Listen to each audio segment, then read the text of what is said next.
నమస్తే, welcome to IBTV. ముందుగా bulletin headlines చూద్దాం. రాష్ట్రంలో ప్లాస్టిక్ నిర్మూలనకు సీఎం చంద్రబాబు శ్రీకారం. 4 ప్రధాన నగరాలతో పాటు 17 కార్పొరేషన్లలో సింగిల్ యూజ్ ప్లాస్టిక్ నిషేధం. 2 నెలల్లో సర్క్యులర్ ఎకానమీ తుది పాలసీ రూపకల్పన. ఏడాదిలోగా 3 ప్రాంతాల్లో సర్క్యులర్ ఎకానమీ పార్కుల ఏర్పాటు. హైదరాబాద్ ధర్నా చౌక్ లో మహాధర్నా నిర్వహణ. ఆపరేషన్ కగార్ను తక్షణమే నిలిపివేయాలని డిమాండ్. కేంద్ర ప్రభుత్వం వైఖరిపై ఆర్ నారాయణమూర్తి ఆగ్రహం.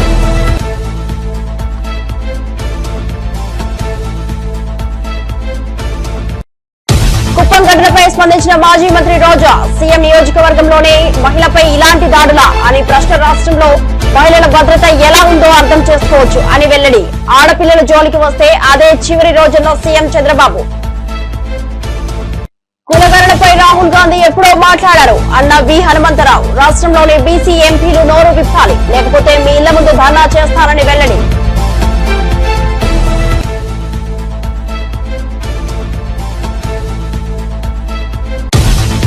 డీటెయిల్ చూస్తే, రాష్ట్రంలో పర్యావరణ పరిరక్షణ, ప్రజారోగ్యం దిశగా ముఖ్యమంత్రి నారా చంద్రబాబు నాయుడు కీలక నిర్ణయాలు తీసుకున్నారు. ముఖ్యంగా నగరాలను ప్లాస్టిక్ రహితంగా మార్చేందుకు గట్టి చర్యలు చేపట్టాలని అధికారులను ఆదేశించారు. ఈ ఏడాది అక్టోబర్ 2వ తేదీ నాటికి విశాఖపట్నం, విజయవాడ, తిరుపతి, రాజమండ్రి నగరాలతో పాటు మరో 17 కార్పొరేషన్లలో సింగిల్ యూజ్ ప్లాస్టిక్ ని పూర్తిగా నిషేధించాలని స్పష్టం చేశారు. ప్లాస్టిక్ సంచులకు బదులుగా గుడ్డ సంచుల వినియోగాన్ని విరివిగా ప్రోత్సహించాలని సూచించారు. ఎక్కడెక్కడ చేస్తామని చూసాం.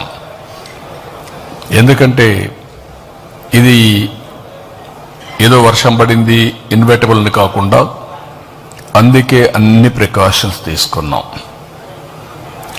స్కీమ్ ఏ 3 లక్షల మందికి 3 లక్షల ప్లస్ ఎంతమంది వచ్చినా అంతమందికి మొత్తం, అంటే ఇవన్నీ కూడా ఇయర్ మార్క్. ఈ 1 మంత్లో ప్రాక్టీస్ చేసిన వాళ్ళు, లేకుంటే కొన్ని రోజులు ప్రాక్టీస్ చేసిన వాళ్ళు రేపు ఈ ఈవెంట్లో భాగస్వాములు అవుతున్నారు. ఒక దగ్గర 34 బ్యారికేడ్స్ తయారు చేశారు. క్లియర్ కట్ గా మ్యాపింగ్ తయారు చేశారు. ఒక్కొక్క బ్యారికేడ్లో 1000 మంది ఉంటారు. దానికి కావలసినటువంటి మనుషులు కూడా పెట్టాం. వాలంటీర్స్ని, కోచ్ని, ఎక్కడికక్కడ కండక్ట్ చేసే అవసరమైతే ఎమర్జెన్సీ డాక్టర్స్ని, అదే మరిగా ప్రతి ఒక్క దానికి దగ్గర 1000 మందికి ఒక టాయిలెట్, ఇలాంటివి అనేకగా ఏమేమి ఉన్నాయో 100 మందికి ఒక టాయిలెట్, నాట్ 1000 మంది, 100 మందికి ఒక టాయిలెట్, ఇలాంటివి ఏం కావాలనో అవన్నీ పెట్టాం. అవన్నీ పెట్టి మొత్తం ఎవరెవరు వస్తారో ముందుగానే వాళ్ళందరికీ ఏ విధంగా కావాలి, వెహికల్స్ అరేంజ్ చేసే వాళ్ళు ఉంటే వాళ్ళకు కూడా క్లారిటీ ఇచ్చాం. ఎన్ని గంటలకు బయలుదేరాలి, ఎన్ని గంటలకు రావాలి, అవన్నీ కూడా ఇక్కడ ఈ ప్లేస్ వరకు రాష్ట్రమంతా చేసేవాళ్ళు వాళ్ళు చేస్తారు. ఇందులో 1 ఈజ్ గిన్నెస్ రికార్డ్. 22 ఐటమ్స్లో మనం రికార్డ్ బ్రేక్ చేస్తున్నాం, అంటే వరల్డ్ బుక్ ఆఫ్ రికార్డ్స్. రాష్ట్రంలో మహిళలపై పెరుగుతున్న అఘాయిత్యాలపై వైఎస్ఆర్సీపీ ఎమ్మెల్సీ వరదు కళ్యాణి తీవ్ర వ్యాఖ్యలు చేశారు. తాటా తీస్తా, తోడు తీస్తా అన్న పవన్ కళ్యాణ్ మౌనంగా ఎందుకు ఉన్నారని ప్రశ్నించారు.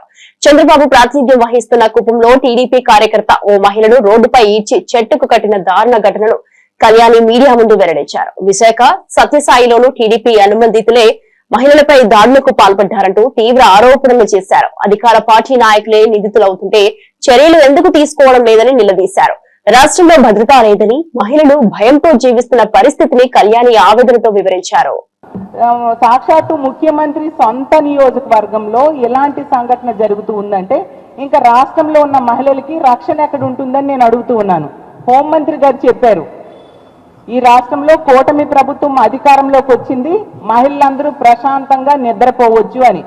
సాక్షాత్తు ముఖ్యమంత్రి గారి సొంత నియోజకవర్గంలోనే ఒక మహిళ ఇలాంటి పరిస్థితులను ఎదుర్కొంది అంటే ఇంకా రాష్ట్రం అంతా ఎక్కడ ప్రశాంతంగా నిద్రపోతారు హోమ్ మినిస్టర్ గారు అని అడుగుతున్నా. ఇంత సంఘటన జరిగినా ప్రభుత్వం స్పందిస్తున్న తీరు మాత్రం చాలా దారుణం. ముఖ్యంగా హోంమంత్రి గారు ఒక మహిళా హోంమంత్రి అయ్యి వీడియో కాల్లో ఆవిడేమో మాట్లాడి స్పందిస్తారట. ఎంత దారుణం! వెళ్ళి ఏం జరిగిందో తెలుసుకోవచ్చు కదా. ఆవిడ తను సొంత నియోజకవర్గంలో ఏం జరిగినా, మహిళల మీద అఘాయిత్యాలు జరిగినా వెళ్ళరు.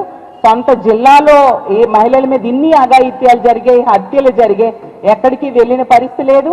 నివాసం ఉంటున్న విశాఖపట్నంలో ఇన్ని అత్యాచారాలు జరిగిన ఎక్కడికి అయినా వెళ్ళి ఆ కుటుంబానికి భరోసా ఇవ్వడం, ఆ అమ్మాయిలకి ధైర్యం చెప్పడం ఉండే పరిస్థితి మనం చూడలేదు. అలాగే మొన్ననే చూసాము, అనంతపురం జిల్లాలో ఒక బాలికని 6 రోజుల క్రితమే తల్లిదండ్రులు కంప్లైంట్ ఇచ్చినా కనిపించడం లేదని పట్టించుకోకపోవడం వల్ల 6 రోజుల తర్వాత ఆ అమ్మాయి శవమై తేలిన పరిస్థితి చూసాము. ఇంత పెద్ద సంఘటన జరిగిన హోమ్ మినిస్టర్ గారు కనీసం పట్టించుకోలేదు. అలాగే శ్రీ సత్యసాయి జిల్లాలో తెలుగుదేశం పార్టీ కార్యకర్తలు ఒక మైనర్ బాలికను, ఒక దళిత మైనర్ బాలికను దారుణంగా వీడియో తీస్తూ అత్యాచారం చేశారు. అది 6 నెలలు అత్యాచారం చేసి చాలా దారుణమైన పరిస్థితులను అక్కడ కూడా హోమ్ మినిస్టర్ గారికి వెళ్ళడానికి తీరిక లేదు, స్పందించడానికి కూడా తీరిక లేదు. అంత దారుణంగా అంత నిర్లక్ష్యంగా ఉండే పరిస్థితి మనం చూస్తూ ఉన్నాము.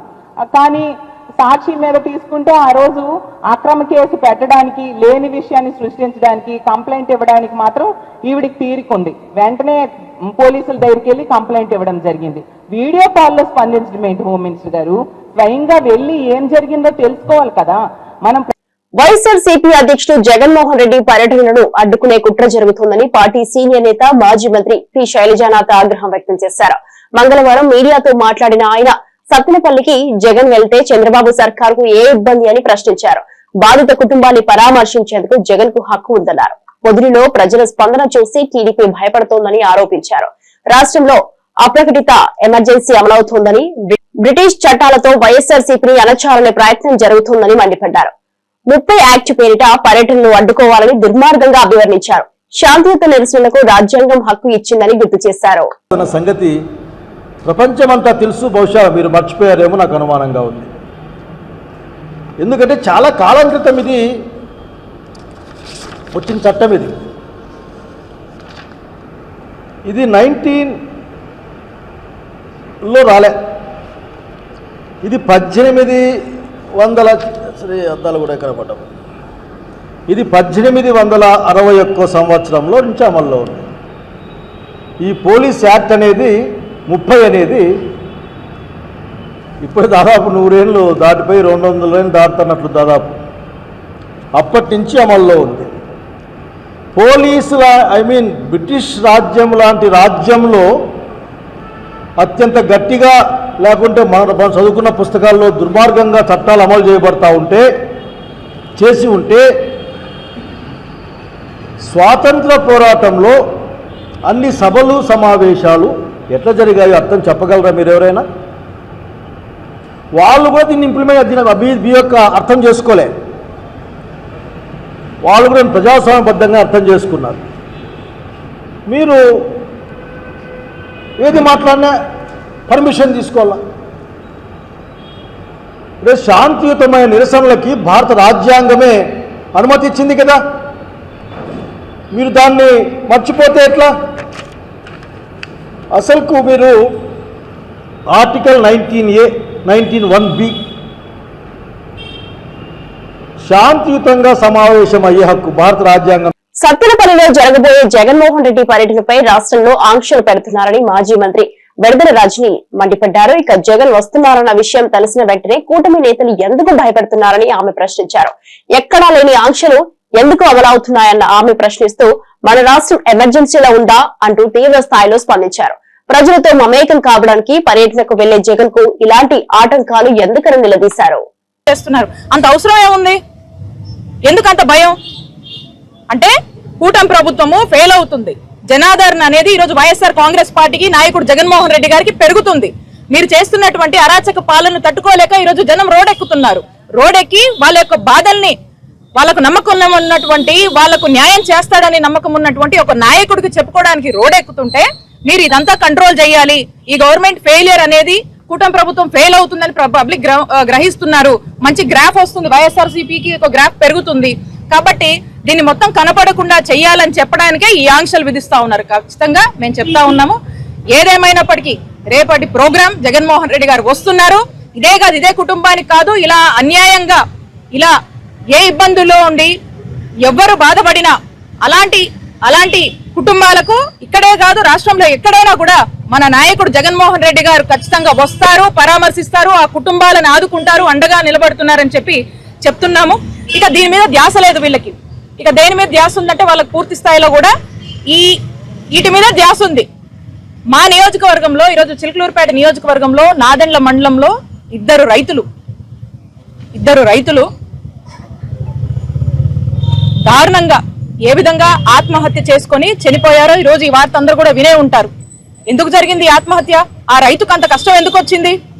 ఎందుకంటే కూటమి ప్రభుత్వం వచ్చాక రైతుకి న్యాయం జరగట్లేదు. రైతు కష్టాలు ఏ విధంగా ఉంది, ఎంత బాధల్లో ఉన్నాడు, ఆ బాధ తట్టుకోలేక ఈరోజు ఆ రైతులు ఆత్మహత్య చేసుకున్నారు. దీని బాధ్యత ఎవరు తీసుకుంటారు? దీనికి కారణం ఎవరు? కూటమి ప్రభుత్వం కాదా? ఇవేం పట్టవు.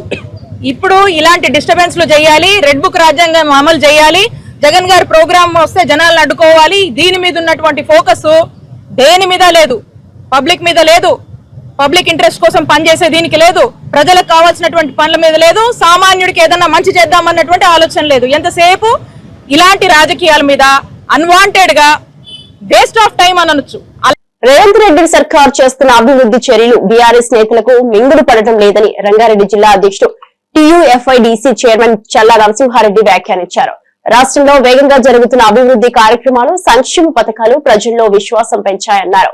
ఈ స్థాయిలో పనిచేస్తున్న కాంగ్రెస్ ప్రభుత్వాన్ని విమర్శించడం బీఆర్ఎస్ కు అలవాటైపోయిందని ఎద్దేవా చేశారు.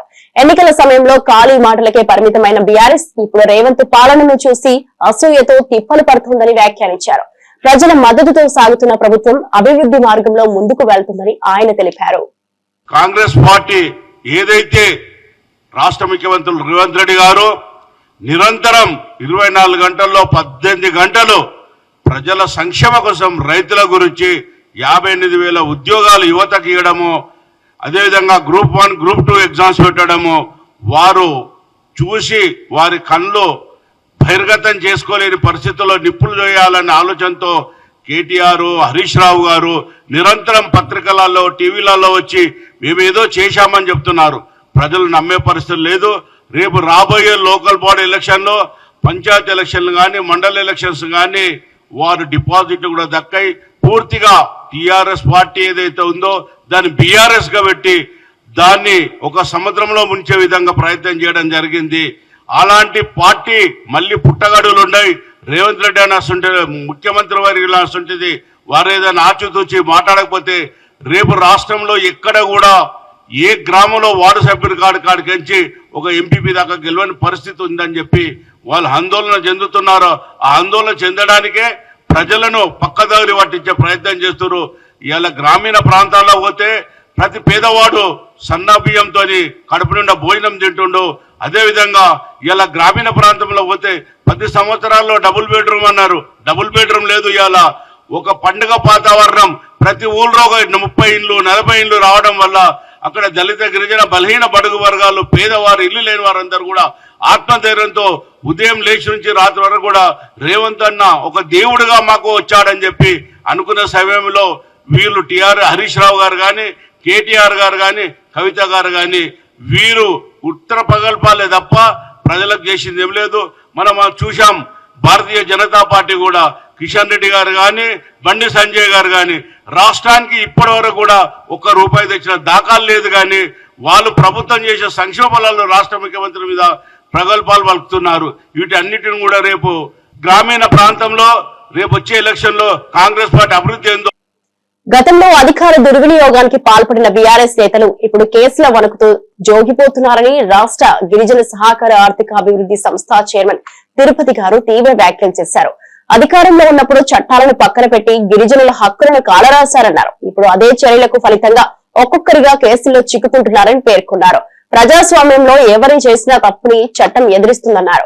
గిరిజన హక్కుల కోసం రేవంత్ సర్కార్ చేస్తున్న కృషిని వక్రీకరించడమే కాకుండా గతంలో చేసిన తప్పులపై సింహగర్జనలు చేయడం అర్ధరహితమని విమర్శించారు.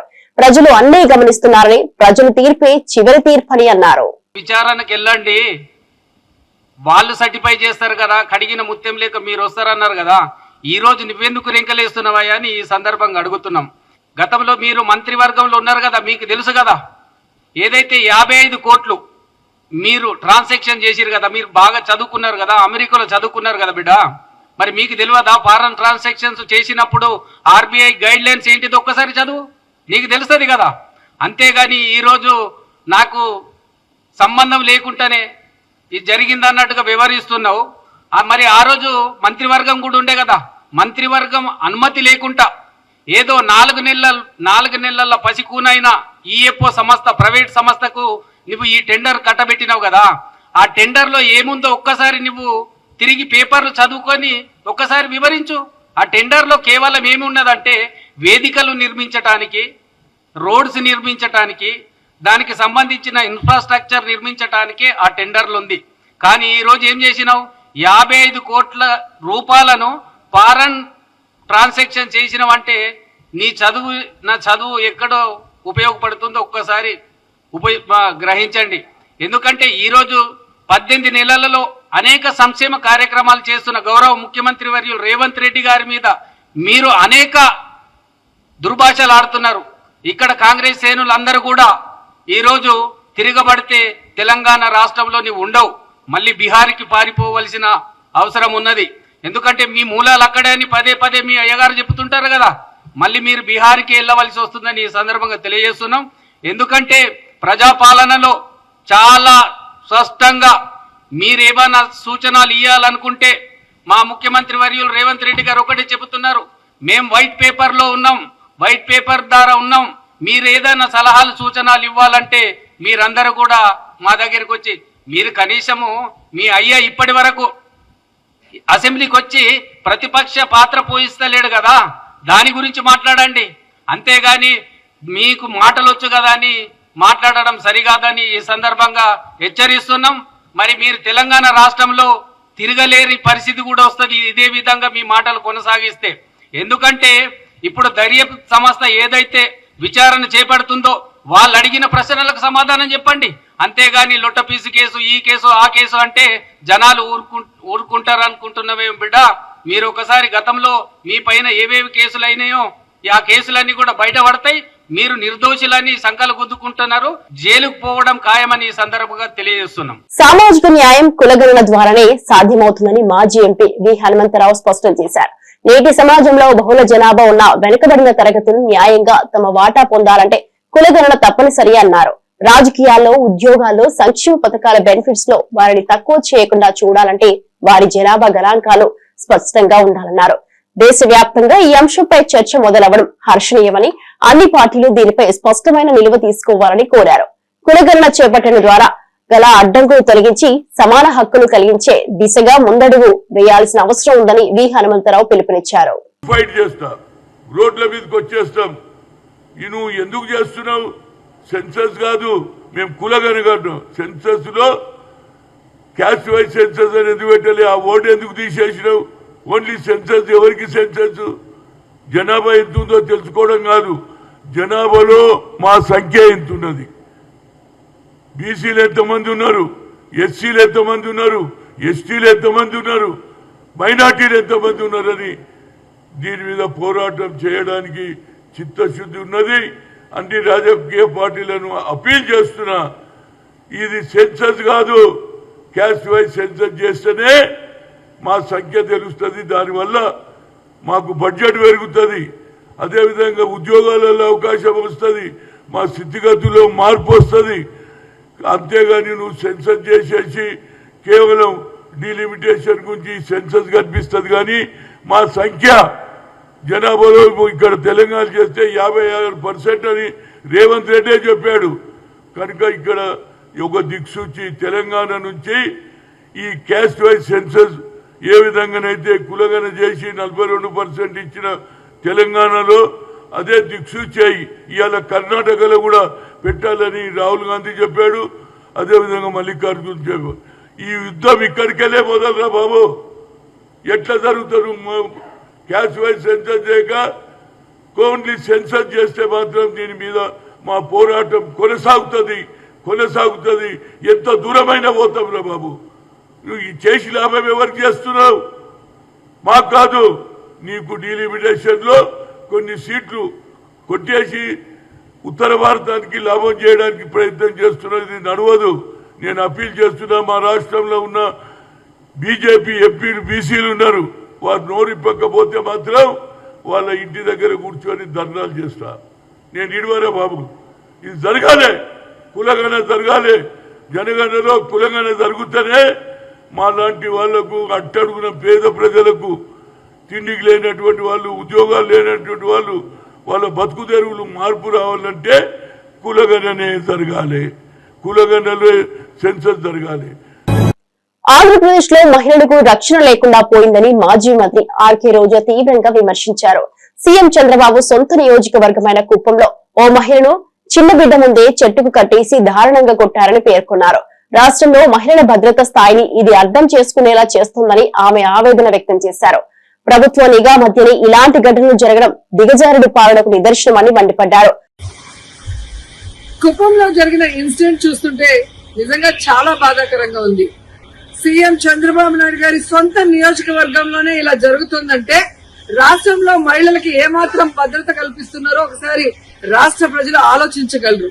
ఎందుకంటే చంద్రబాబు నాయుడు గారు అధికారంలోకి వచ్చిన తర్వాత ఇది ప్రజాస్వామ్యమా, రెడ్ బుక్ రాజ్యాంగమా అనే అనుమానం కలిగే విధంగా ఈరోజు రాష్ట్రంలో ప్రతి రోజు కూడా మహిళల మీద, బాలికల మీద దాడులు చేయడం, అత్యాచారాలు చేయడం, హత్యలు చేయడం, చెట్టుకు కట్టేసి కొట్టడం, ఇవి ఏ రాష్ట్రంలో అయినా జరుగుతున్నాయా? ఒక్క ఆంధ్రప్రదేశ్ లోనే జరుగుతుంది అంటే ఇక్కడ చంద్రబాబు నాయుడు గారు గాని, పవన్ కళ్యాణ్ గారు కానివ్వండి, అలాగే హోంమంత్రి అనిత గారు కానీ ఎలా నిర్లక్ష్యంగా వ్యవహరిస్తున్నారు, ఎలా మహిళల రక్షణని గాలికి వదిలేశారో అందరికీ అర్థమవుతుంది. మాటలు మాత్రం ఇంత చెప్తారు, అధికారంలోకి వచ్చేప్పుడు ఏం చెప్పారండి? చంద్రబాబు నాయుడు అంటారు, ఎవరైనా ఆడపిల్లల జోలికి వస్తే అదే వాళ్ళకి చివరి రోజు అవుతుంది అన్నారు. మరి మీ సొంత నియోజకవర్గంలో భర్త అప్పు చేశాడని భార్యని చెట్టు కట్టేసి కొడుతుంటే మరి మీరు ఏం చర్యలు చేపట్టారు? ఎక్కడి నుంచి వీళ్ళకి ధైర్యం వచ్చిందని నేను అడుగుతున్నాను. మీ పార్టీకి సంబంధించిన తెలుగుదేశం పార్టీ నాయకుడు ఒకడు ఈ అమ్మాయిని కట్టేసి కొట్టడం నిజం కాదా? మరి అతనికి ఎక్కడి నుంచి ధైర్యం వచ్చింది?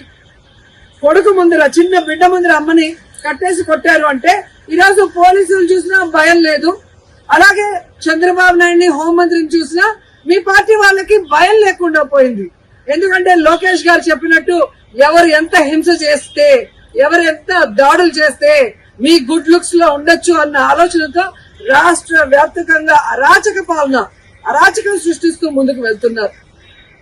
ఈరోజు సిగ్గుచేటు ఒక మహిళ హోంమంత్రిగా ఉండి కూడా ఈ రాష్ట్రంలో మహిళల పైన జరిగే దాడుల్ని అరికట్టలేకపోతున్నారు అంటే ఆవిడ నిర్లక్ష్యానికి నిదర్శనం కాదా? ఈరోజు పరిటాల సునీత గారి నియోజకవర్గంలో 14 సంవత్సరాల అమ్మాయిని, చిన్న అమ్మాయిని 14 మంది తెలుగుదేశం పార్టీ నాయకులు రేప్ చేస్తే కనీసం ఏం చర్యలు చేస్తుందండి? కనీసం వెళ్లి పలకరించిందా? అలాగే అనంతపూర్లో ఒక గిరిజన ఇంటర్మీడియట్ స్టూడెంట్ ని చంపేస్తే పోలీసుల నిర్లక్ష్యం వల్ల అమ్మాయి చనిపోతే అక్కడికి వెళ్లి హోంమంత్రి ఏమైనా చర్యలు చేపట్టిందా? మళ్ళీ గొప్పగా ఎన్నికల తర్వాత చెప్తుంది చంద్రబాబు నాయుడు ముఖ్యమంత్రి అయ్యాడు కాబట్టి ఇక ఆంధ్రప్రదేశ్ లో మహిళలంతా గుండెల మీద చేతులు వేసుకుని ప్రశాంతంగా నిద్రపోవచ్చని భారీ డైలాగ్ కొట్టింది. కనీసం కుప్పంలో కూడా మహిళలు ప్రశాంతంగా పడుకునే పరిస్థితి లేకుండా పోయింది. ఈ రోజు ఆవిడ సెల్ ఫోన్ లో ఏ విధంగా వీడియో కాల్ చేసి పరామర్శిస్తోందంటే ఈవిడ అహంకారానికి నిదర్శనం కాదని నేను అడుగుతున్నా. హోంమంత్రి అంటే రాష్ట్రంలో మహిళలకి, ప్రజలకి రక్షణ కల్పించాల్సిన బాధ్యత. చిత్తూరు జిల్లా కుప్పంలో మహిళా శిరీషను టీడీపీ కార్యకర్తలు పాశవికంగా వేధించిన ఘటన కలకలం రేపుతోంది. అప్పు తీర్చేందుకు కొంత సమయం ఇవ్వమని బ్రతిమాలినా వినకుండా ఆమె చీరలాగి చెట్టుకు తాళ్లతో కట్టేసి దారుణంగా కొట్టారని బాధితురాలు ఆవేదన వ్యక్తం చేసింది. ఆమె పిల్లవాడు మా అమ్మని కొట్టొద్దు అని ఏడుస్తుంటే వాడిని కూడా రోడ్డు మీద ఈడ్చేశారట.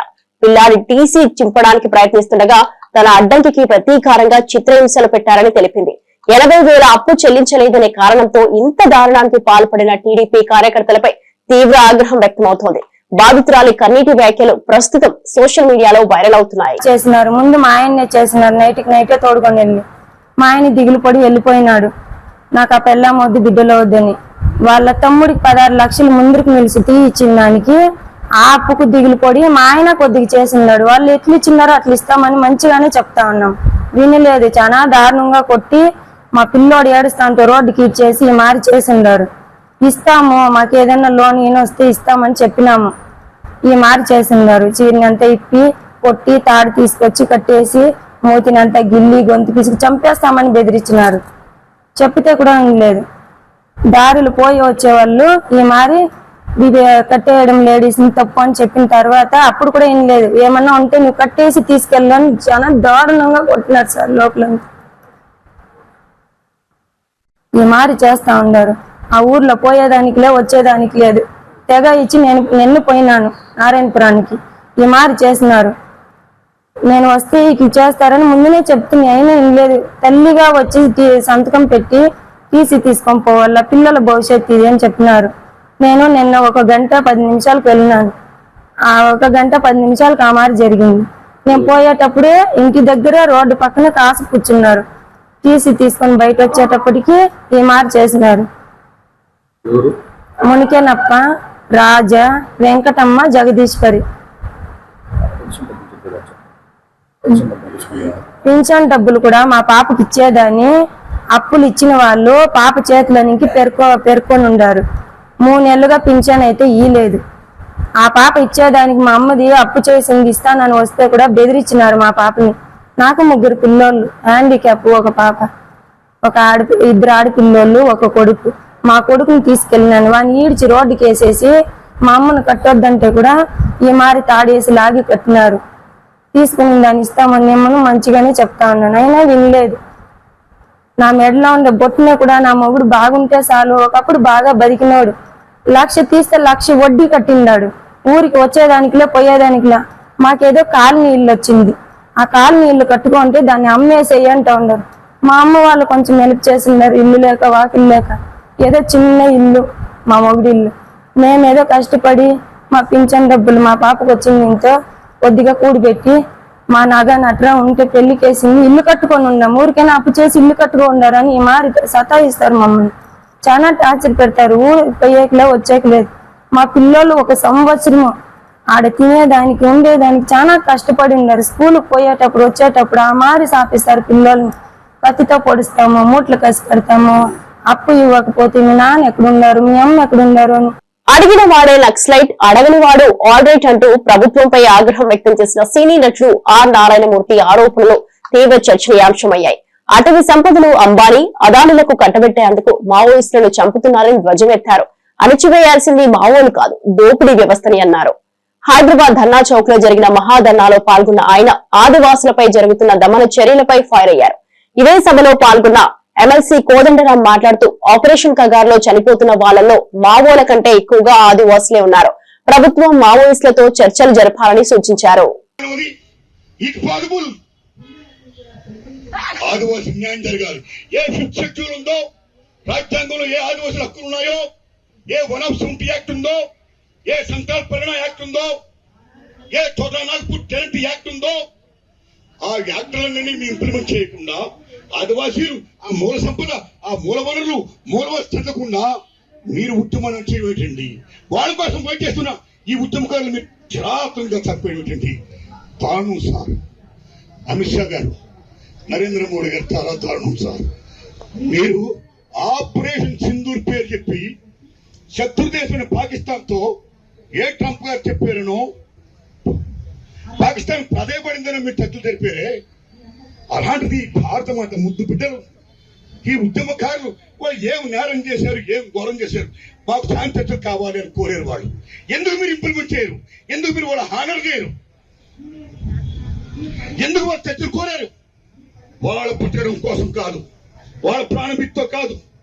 ఎందుకంటే ఊరిని, వాళ్ళని, అమ్మని, బాబుని, సమస్తాన్ని వదిలేసి ప్రజల కోసం ప్రాణాలు తెగించి పణంగా పెట్టి ఇవాళ పోరాడుతున్న వాళ్ళు వాళ్ళ ప్రాణం కోసం వాళ్ళు చర్చలు జరుపుకున్నాడు కదా. ఈ బ్యాటిల్లో అనేక మంది అమ్మాయికి అరవసి చనిపోతున్నారు, వాళ్ళు చావకూడదు అని వాళ్ళు అడిగారు సార్. ఏం సార్ ధర్మం ఇది? చర్చలు జరపండి సార్, శాంతిని జరపండి సార్. అయ్యా నరేంద్ర మోడీ గారు, మీరు మాట్లాడితే రామరాజ్యం అంటారు, మరి హిందూ దేశం ఉంటారు, హిందూ రాజ్యం అంటారు, రామభక్తులు అంటారు. మేము రామభక్తులమే, మేము హిందువులమే సార్. రామరాముడి యుద్ధం జరిగినప్పుడు ఇవి ఇప్పటి వరకు నా బులెటిన్ అప్డేట్ చూస్తూనే ఉండండి IBTV.